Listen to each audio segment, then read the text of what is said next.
ভারতের বিপক্ষে প্রথম টেস্ট শেষে সাকিবকে নিয়ে প্রশ্ন উঠবে এমনটা প্রত্যাশিত হয়েছিল। তাই তো চেন্নাইয়ের ম্যাচ শেষে টাইগার অধিনায়ক নাজমুল হোসেন শান্ত ম্যাচ পরবর্তী সংবাদ সম্মেলনে আসলেই প্রসঙ্গ ওঠে সাকিব আল হাসানকে নিয়ে। এদিন প্রশ্ন উঠেছিল সাকিবকে আর কত টানবে দল, তবে এটার কৌশলী উত্তর দিয়েছেন ক্যাপ্টেন শান্ত। অন্যদিকে চোখের সমস্যার কারণে এখন আর ব্যাটিংটা ঠিকঠাক করতে পারছেন না সাকিব।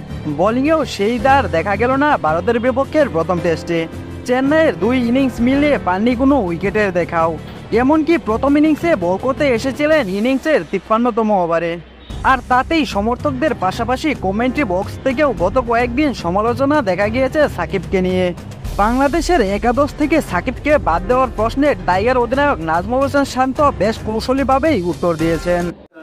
প্লেয়ারকে টিমে কন্টিনিউ করাটা একটু ডিফিকাল্ট মনে হয় কিনা অ্যাজ আ ক্যাপ্টেন? ভাই অনেক কিন্তু ব্রেভ কোশ্চেন করছেন, মাশাল্লাহ।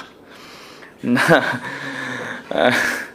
আমি যেটা বললাম যে আমি অ্যাজ এ ক্যাপ্টেন হিসেবে সত্যি কথা বলতে যে জিনিসটা দেখি, এটা শুধু সাকিব ভাই বলছি না, আমি যেটা দেখি যে কতটুকু কষ্ট করছে এবং কামব্যাক করার জন্য যা যা করা দরকার সেই কাজগুলো করছে কিনা, টিমের প্রতি ইন্টেনশনটা কীরকম। এরপর নাজমুল শান্ত আরও জানান, শুধু সাকিবের প্রসঙ্গে বললেও তা পুরো দলের জন্যই প্রযোজ্য হবে। সেটাও উল্লেখ করে শান্ত বলেন, না, এটা অনেকে ভাবতে পারে হয়তো সাকিব ভাই দেখে আমি বলছি, বাট জিনিসটা এরকম নয়। একটা নাহিদ রানা থেকে শুরু করে মুশফিক ভাই পর্যন্ত সেম জিনিসটাই কিন্তু আমি দেখার চেষ্টা করি। কোনো এমন না যে রান করছে বা রান করছে না, এটার থেকে ইম্পর্টেন্ট আমার কাছে লাগে যে তার প্রিপারেশন কেমন বা টিমের প্রতি তার চিন্তাভাবনা কেমন, সে টিমকে ভালো কিছু দেওয়ার জন্য ওই অনুযায়ী প্রিপারেশন নিচ্ছে কিনা। সো এই জিনিসটা দেখে আমি হ্যাপি।